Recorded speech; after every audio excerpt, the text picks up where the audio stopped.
Welcome to Gun News in 5 minutes or less. This is brought to you by the Gun News and Reviews channel.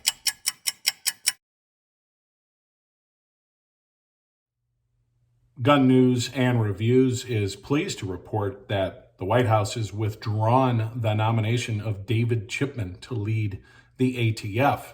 According to Republican Chuck Grassley from Iowa, who is the ranking member on the Senate Judiciary Committee, Mr. Chipman's long record as a partisan anti-Second Amendment activist raised plenty of concerns about how he'd administer federal firearms laws.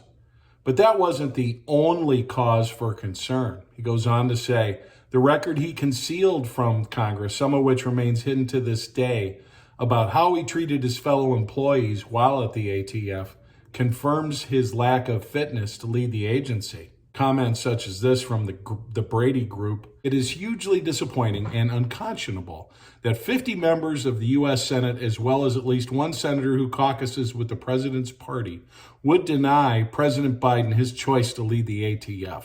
It is immoral and indefensible that the only agency with regulatory oversight over the gun industry has been permitted to persist for so many years without leadership. David Chipman was a wolf in wolf's clothing. And don't think for a minute that the stance of whomever is in charge of the Biden administration is going to change because of this withdrawal. My suspicion is what they will do is look for someone who is somewhat of a lesser wolf, perhaps, but most definitely in sheep's clothing. Don't make any mistake, there's no lack of resolve to take firearms owners' immutable rights away from them, from the Democratic Party, and specifically the Biden administration. We only need look back as far as a couple weeks to see what they're willing to do with sanctions on imports of Russian ammunition and firearms. It has absolutely nothing to do with the reasons given, and it's just backdoor gun control. The GOA was working hard, as well as a lot of you. I had asked a number of you in one of my earlier videos to please write your senator, as well as some of the key swing senators, on this nomination.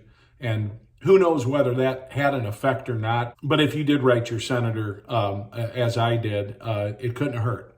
So we'll see what happens next. But this is an apparent big win in that David Chipman was just flat out bad news.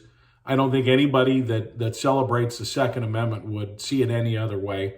And this hasn't been a good summer for the Biden administration, nor whomever runs the Biden administration. For more updates on this and other ongoing stories, please like and subscribe Gun News and Reviews. You can also support the channel by clicking the join button.